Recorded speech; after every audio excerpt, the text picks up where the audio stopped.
Yes, good evening to all of you, to my viewers, subscribers, non-teachers, students, to everyone who has been watching me.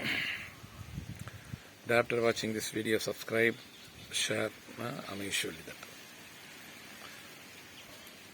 Today's question is how to use, where and when to use, or how to use present perfect tense. Yeah, but when I gave the videos about the simple present tense is used in several purposes in several ways. The previous videos, and after they watched, many of my colleagues, and the students, those who are interested in grammar, have shot this question. They have shot this question. Actually, this looks like a very important tense, but are we using correctly or not in our usage? They have raised their doubts. Of course, it's a very important tense. I have done. Have you done? Have plus B3 is an active voice. It's a rule for this tense. Present perfect tense. Present perfect tense.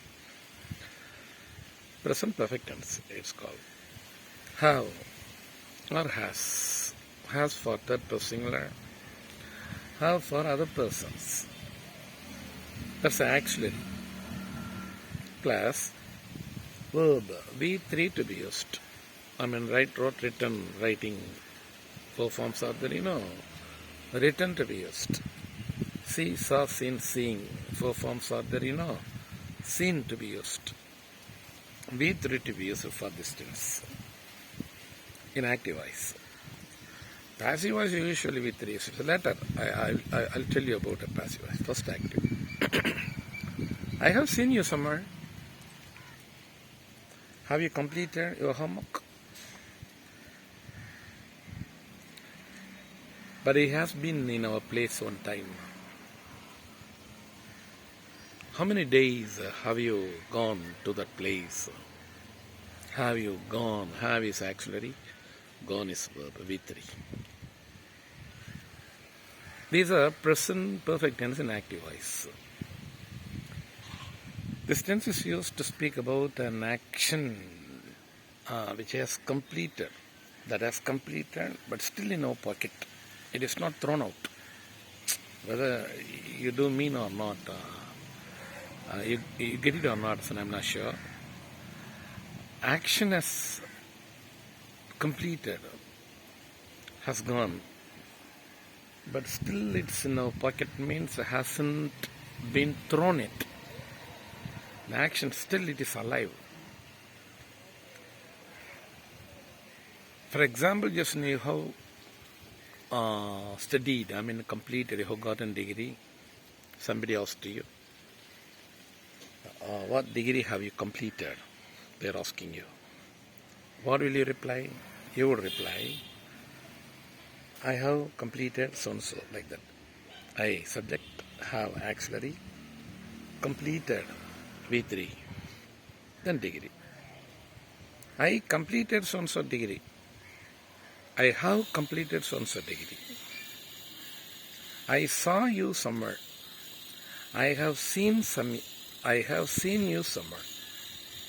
There is much difference between I have seen you somewhere and I saw you somewhere.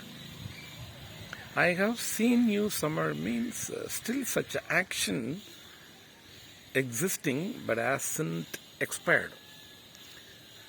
In Tamil language, it is spoken abusively. நான் உங்களை எங்கோ பார்த்திருக்கிறேன்.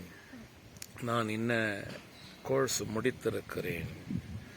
நான் இந்த இடத்திற்கு பலமுறை வந்திருக்கிறேன். நான் பலமுறை இந்த இடத்தில் உட்கார்ந்து பரீட்சைக்காக தயார் செய்திருக்கிறேன். நான் நிறைய கதைகள் எழுதியிருக்கிறேன். இந்தியா மிக நன்றாக விளையாடி இருக்கிறது இந்த இன்னிங்ஸில். இந்தியா ஹாஸ் வராது அந்த இடத்துல. India have played very well in this innings till we meet out the next innings. Defense. But after match is over, after the opponent team plays, after getting the result, whether India have won or not, we would say India had played well. That's a past perfect. India சிறப்பாக விளையாடி இருந்தது. After match is over. But after innings is over, but not the entire match is over, India has played in this innings very well. India have played very well in this innings. I don't know what Pakistan is going to reply. But after they reply, we'll come to know that, like that. So action has been done, has gone, but still its existing means it hasn't expired. It hasn't been thrown out. That case, for such act, if you want to speak such action, you will have to use present perfect tense. I'm telling a big story about this tense, you know that. Somebody may be murmuring that. The simple theory, have or has, based on persons, plus V3 in active voice. Passive voice, have been or has been, based on persons. If it is third person singular, if the subject is third person singular, has been. Other persons, other than third person singular, first person singular, first person plural, third person plural, that's a have been plus V3. This is for passive voice. Active voice, have plus V3 or has plus V3. Passive voice, have been plus V3, has been plus V3. Subject and object would be interchanged, but it's not exercise, changing active to passive, passive to active. But we can do it as an exercise, but most of persons or English learners or things an active to passive, passive to active is like an exercise, for academic exercise, like that. Not like that, not for the purpose.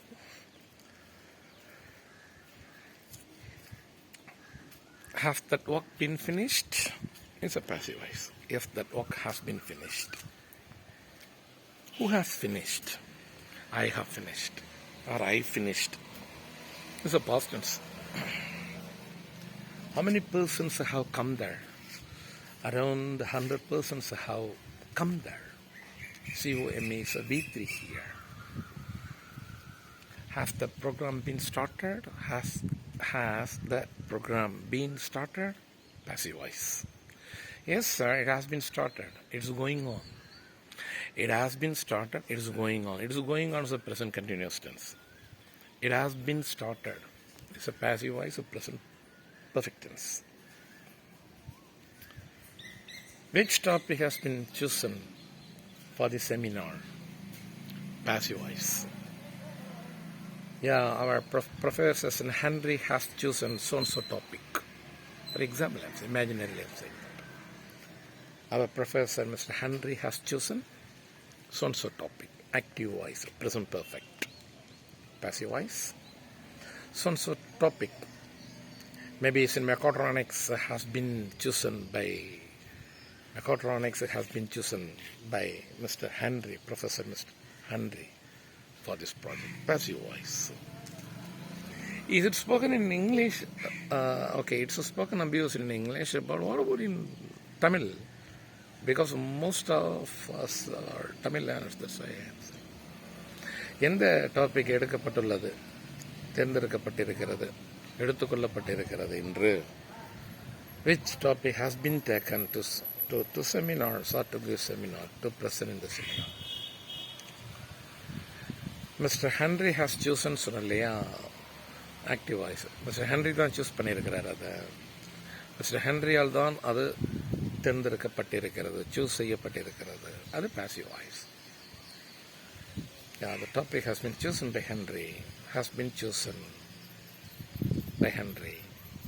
Mr. Henry has chosen this topic. No, Henry is just an imaginary name. Easy to pronounce, that's why. This is a passive, active, present perfect tense. But you should not create a situation for tense. Mind it, that's important. According to situation and for which action you are speaking, yes, your mind would do this work. But based on that, it would choose the tense. Wantonly, you should not, forcibly, you should not use a tense. வலுக்கட்டாயமாக ஒரு டென்ஸை பயன்படுத்தக்கூடாது என்கின்றோம். How do we know which tense is appropriate? Habitually, when you operate English language, if you are very good in grammar, if you know about all tenses and rules, auxiliary, verb, table, surely you will not commit mistakes. And I assure you. Do we study? You are asking. Everyone should study, you know that. But did we study how to eat? We didn't study how to eat, but we learned. Did we study? Did we take trainings on how to cycle? Riding cycle, how to ride the cycle? Yes, of course. We learned. We were trained by someone. So depending upon exercise, this is to study or not to study. Here, you mean using tense. You must be very clear in using auxiliary and the verb form. But if you are well to do in that area, surely you will be speaking without breaking grammar. I explained here how or where and when to use this tense. When you want to speak an action which has completed but not expired, just know how to use this tense. This may be theory, right? Practically, நான் இருக்கிறேன், நான் விட்டேன்னு கூட பேசலாம். நான் போயிருக்கிறேன், நான் புதுசாக ஒரு கார் வாங்கியிருக்கிறேன். I have bought a car, I have bought a motorbike. We have planned to conduct a function. We have planned. நாங்கள் தீர்மானித்துள்ளோம் to conduct a function. I have bought a new car. நான் ஒரு புதிய car வாங்கி இருக்கிறேன். I have seen you somewhere else. நான் உங்களை எங்கேயோ பார்த்திருக்கிறேன். இதெல்லாம் present perfect tense. These are have plus V3 again, or has plus V3, depending upon person. Then passive voice, just add been. The subject and the object would be interchanged. Then have been or has been plus V3 in passive voice. Why don't we meet in the next video? I may be embarrassing you now by using another one tense. Maybe present perfect continuous. The one is in a very rare tense. It looks like rare tense, but its usage is very big in English language. We'll see in the next video. Thank you. Thank you. Wish you all the best. Mahendran from Mahendran Global English. Subscribe my channel. Then if you wish, you can share this video to someone else, your colleagues. If you wish, you press the like button. Thank you.